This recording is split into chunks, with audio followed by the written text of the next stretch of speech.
Au début était la paix.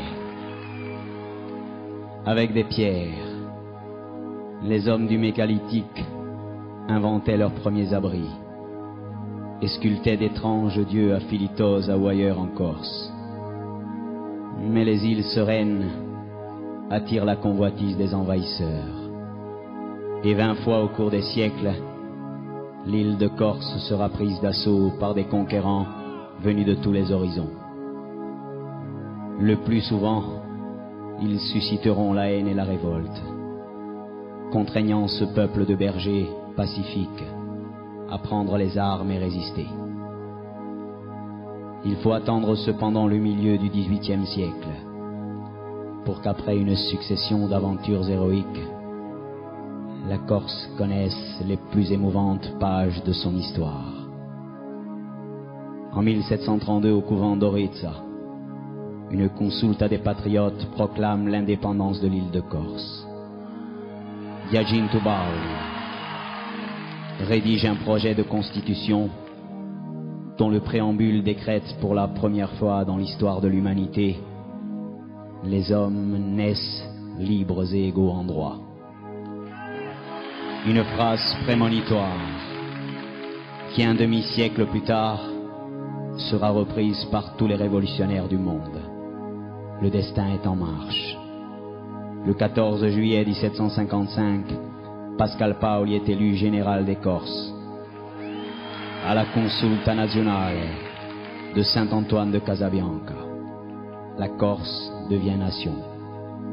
Le jeune chef d'État parviendra alors à réaliser la difficile unité du peuple, dote sa patrie d'une exemplaire constitution démocratique qui institue la séparation des pouvoirs et le vote des femmes, relance l'économie agraire, fait frapper monnaie, fonde à Corté, devenue capitale de la Corse, une université, et fait administrer une justice égale pour tous.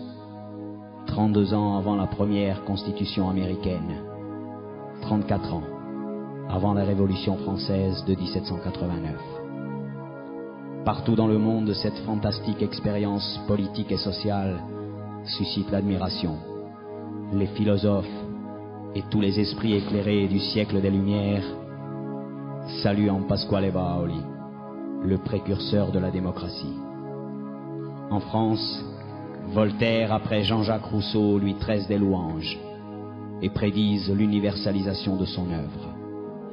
En Angleterre, en Prusse, en Hollande, les penseurs, les hommes de science donnent en exemple l'île de la justice, l'île de Corse.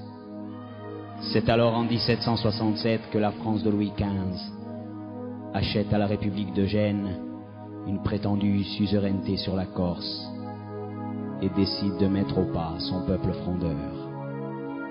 Pour abattre Paoli et sa petite république, la monarchie française constitue et dirige vers l'île un corps expéditionnaire de 40 000 hommes. Et le 8 mai 1769, dans les flots du Golo à Ponteno, la Corse est défaite, conquise. Dans une farouche résistance, elle le demeurera. Malgré cette conquête, suivie de l'exil de Paoli en Angleterre, sa pensée intacte va servir de détonateur à d'autres révolutions dans le monde. En 1787, les insurgents américains offrent à leur nouvelle nation une constitution qui ressemble étrangement à celle de la Corse. La filiation des deux lois fondamentales est aujourd'hui historiquement prouvée. En 1789, et par contre-coup, les révolutionnaires français rédigeront la Déclaration des droits de l'homme et du citoyen. Aujourd'hui encore, aux États-Unis, on se souvient du rôle de Pascal Paoli, l'inspirateur incontesté des fils de la liberté. Et 7 villes américaines portent les noms de Paoli: Corsica, Monticello, Corsicana, à sa mémoire. Chez nous, il n'en est pas de même. Si cette mémoire-là n'a pas sa place dans les très officiels livres d'histoire, elle est pourtant de ces vérités que l'on doit aux hommes, au peuple, à leur lutte leurs souffrances et leurs espoirs.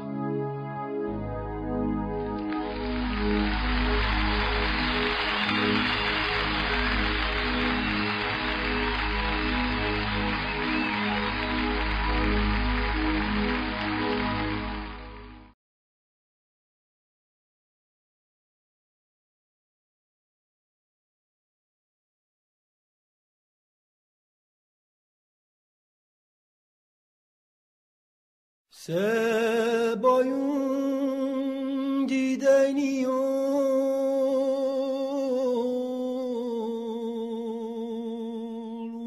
kimi yareden kumbentu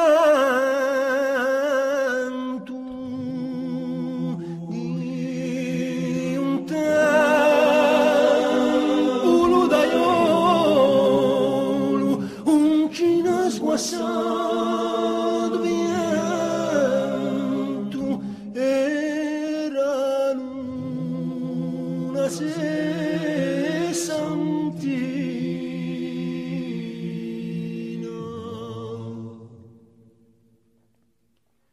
Chiasin petu aus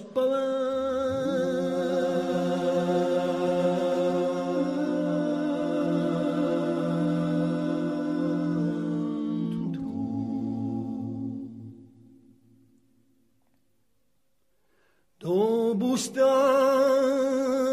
di stradiati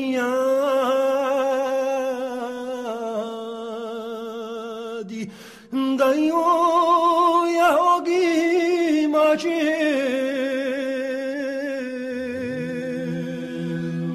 parecchi fu impiccati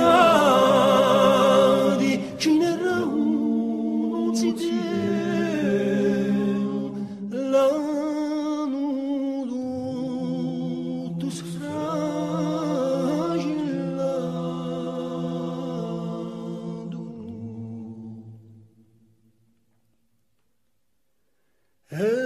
di roda e di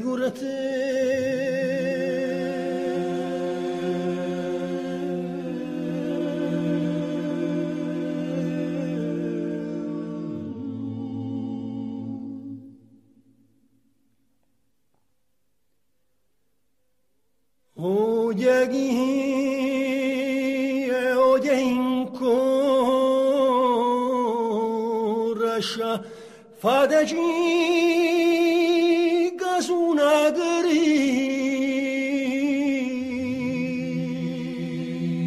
si bade sempre l'angoscia inteso in Marco Maria era sull'usanna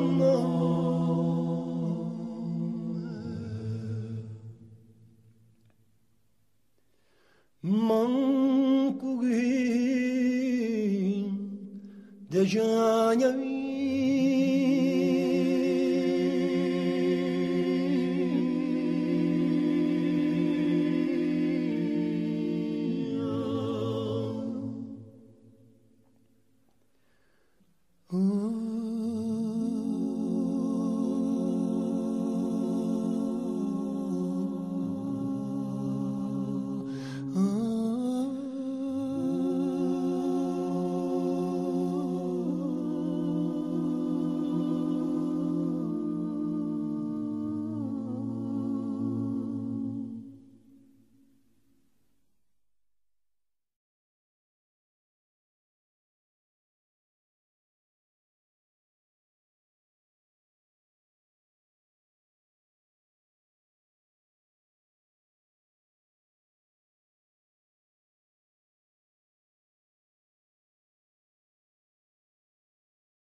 La période de Napoléon III, c'est essentiellement l'intégration d'énormément de Corses dans l'administration française, c'est-à-dire le début de la réussite de ce qu'on appelait affranchisata, la francisation de la Corse. Et énormément de Corses deviennent, alors ministres, mais aussi tous les degrés inférieurs de l'administration, c'est-à-dire commissaires, et vraiment intègrent l'armée napoléonienne de Napoléon III dans son ensemble. Et quand il y a la défaite de Sedan, 1870, les Corses, comme souvent c'est le cas en France, sont considérés comme coupables de la défaite de Sedan et de la défaite de la France. Et on assiste à ce qu'on appellera plus tard des ratonnades, à la fois à Paris où des Corses sont jetés dans la Seine, et en même temps à Marseille où des Corses sont poursuivis dans les rues du Vieux-Port, sont tués et ensuite jetés dans l'eau. Et il y a la Commune, et très curieusement, la gauche, une partie de la gauche la plus radicale qui a pris parti à juste titre pour la Commune, ces gens-là, ces gens de gauche comme Jules Vallès, comme Clémenceau, vont eux également, sont l'ombre d'une intelligence, expliquer que la Corse est responsable de la défaite de Sedan et demander la séparation de la Corse avec la France. Alors c'est la fameuse phrase de Clémenceau, nous cédons la Corse pour un franc symbolique à l'Italie. Et je pense que ça va être le début d'une espèce de honte qui va perdurer jusqu'à la guerre de 14-18. Ainsi, mis au banc de la société, les Corses choisiront de rejoindre en masse l'administration et l'armée coloniale. Ils en constitueront 30% des effectifs, alors qu'ils ne représentent que 0,4% de la population française. Le sort particulier qui sera réservé aux poilus corses de la guerre de 14-18 est déjà inscrit dans ces chiffres. L'armée coloniale sera utilisée comme chair à canon.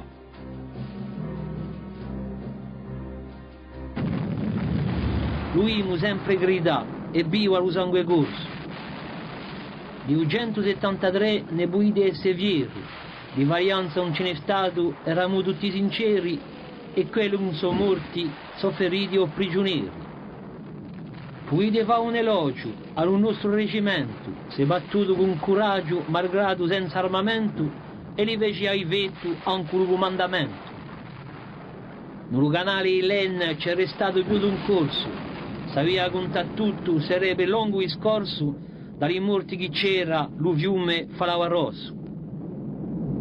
On les a envoyés faire une guerre, ils ne parlaient même pas français. Mon grand-père, il a fait Verdun, je me demande comment il ne parlait pas français. Il est mort, il ne parlait pas un mot de français. Alors, je ne vois pas en quoi, comment pouvait-il être concerné, lui comme d'autres, par cette guerre. Je comprends pas. Et ensuite, à cette époque-là, disons, la période, j'allais dire, on sortait à peine de la période de pacification. On ne pouvait pas dire qu'on était pleinement français, parce que ma grand-mère m'a jamais dit qu'elle se sentait pleinement française. Ce problème ne l'évoquait même pas, puisque ça ne la concernait même pas, à la limite. Je parle de ma grand-mère. Hein. Elle n'attendait rien, elle n'avait rien eu de la France, et sinon son mari qui avait été, disons, maltraité durant cette guerre, et ses proches, ses parents, ses cousins morts à cette guerre. C'est tout ce qu'elle pouvait connaître de la France, c'est tout. Le reste, en question d'avantage, elle n'en avait aucun. De Corse aussi, pourtant, beaucoup de soldats étaient partis la fleur au fusil. Ils déchantèrent très vite. D'ailleurs ici, vers la montagne de Cagnes, il y avait des camps de déserteurs. Parce que quand les gens revenaient pendant grand-père, donc il y a eu 2 permissions, je crois, quand ils revenaient ici, ils voyaient la misère qu'il y avait, ils n'avaient plus envie de repartir. Et donc c'était un état de désolation totale, et je pense que c'était même pas de la colère contre la guerre ou contre la France, je crois que ça a été vraiment une dépression. Les pères de famille de plus de 5 enfants, ce qui était très courant, n'étaient pas dispensés de front.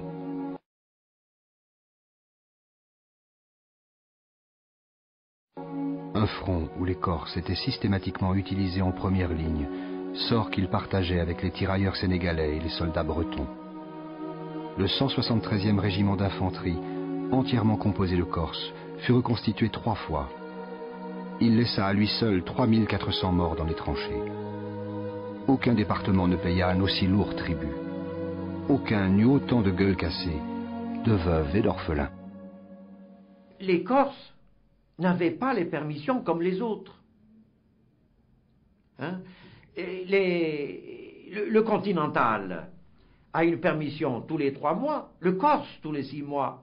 Il est vrai que si vous le laissez un peu plus au front, bah écoutez, il a les chances de récolter quelques balles. Les nombreuses discriminations obligent le député d'Ajaccio à intervenir. Monsieur le ministre de la Guerre, je viens d'apprendre votre décision de n'accorder de permission de détente aux soldats corses qu'une fois par an. Votre prédécesseur avait établi que les permissions pour la Corse seraient données tous les 6 mois, au lieu de tous les 4 mois pour le continent français. Cette décision, qui avait été acceptée, doit être suffisante. Je vous demande donc instamment, Monsieur le ministre, de vouloir bien revenir sur votre décision.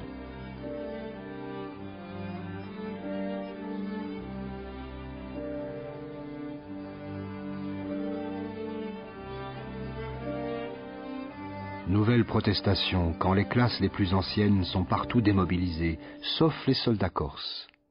Sempre pronte si verrà, lotta gioventù